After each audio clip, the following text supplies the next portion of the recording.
Hi, this is Zak Mir with the weekend edition of the Bulletin Board Heroes here at Vox Markets. It's Saturday, the 11th of September. Starting off with Arkle, where we didn't quite manage to close above the floor of that gap. I suppose we needed a 1 pence plus close. Also would have liked a 1 pence plus close above the 200-day moving average, but everything to play for after the break of that resistance line there from January at 0.8. At least while we're above that, then we can have the door open towards 1.5 or 2 pence even over the next month or so. So a reasonable setup there after the bear trap down towards 0.7 pence that we had from the middle of last month. Next up, a stock which I keep forgetting to look at. It just seems to sort of slip through my fingers. Blencowe Resources, but at least on this situation, we've broken that falling wedge there from the beginning of the year. The level in question around 5.5 pence, and above 5.5, looking towards that April resistance line projection, and the 200-day moving average at 7 pence as soon as the end of this month. On to Canadian Overseas, where it appears that everybody's waiting for the last of the sellers to get out after the company returned from suspension and its sort of block-busting deal with Atomic. Here we've got a situation where shares have apparently bounced off the floor of that rising trend channel that's been in place since basically August last year. A little bit of jiggery pokery around 0.31 or just below intraday, but looks as though still we've got that pattern of above, let's say, 0.3 up to 0.8. Obviously, the 0.8 sounds very ambitious at the moment.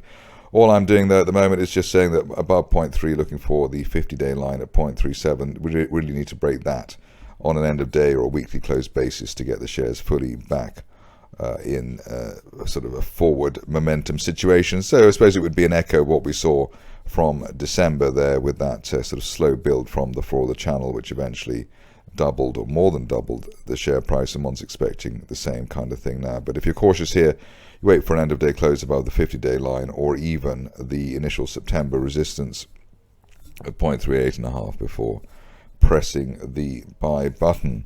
On to Contango, which seems to be improving with age and with time, which is great. Here we've got a break of that falling wedge that we had from back at the end of last year. So 5.25 pence basically broke that wedge pattern, and with a bit of a sort of 3 steps up through 2 steps down pattern, we've seen the shares improve. Good to see the shares above the 200-day moving average. That's at 7 pence, and at least while we're above that particular feature, we're looking for a journey towards as high as 13 pence by the end of next month, which is that December resistance line projection.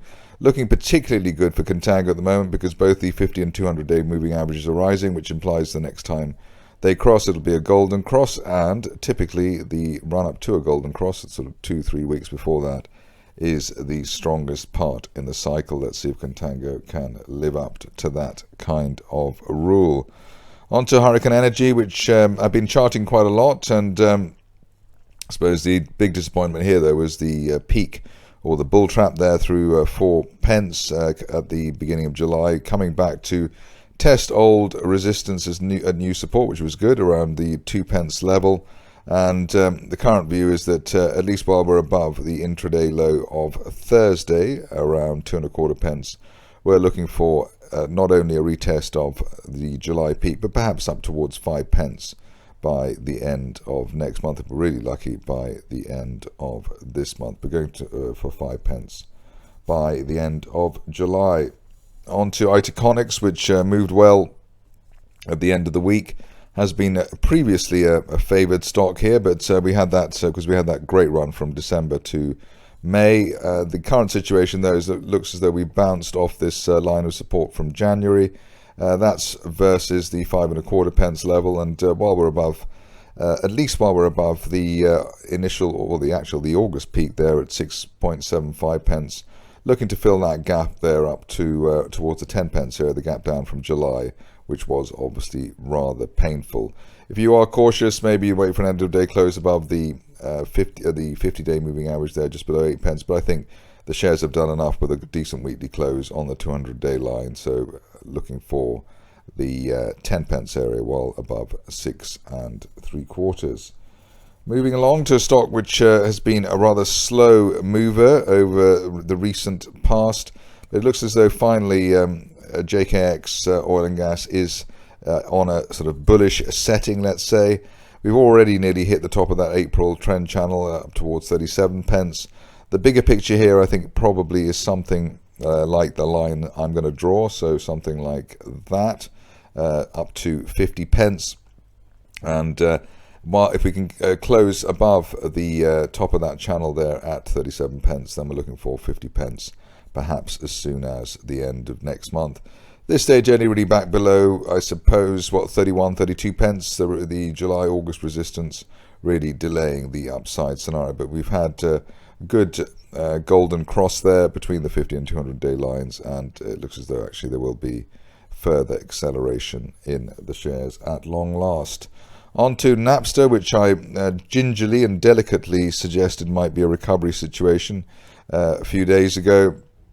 Luckily, that seems to have come into play with the break of that resistance line there from June and the 50-day moving average above the 50-day line, 1.44. We're looking for a best-case scenario target back towards 2.5 pence, which is post-April resistance for the shares. On to Panthera, which I did actually like quite a lot at the turn of the year. It was a great mover. You can see that move from around 5 pence to 35 pence plus. Not quite so bright and breezy since then, but maybe it's time for the shares to rehabilitate themselves. We've still got the 200-day line rising, and even the 50-day line is rising at the moment. We've still got the 200-day line rising. We can break that line of resistance there at 16.5 pence from back in March.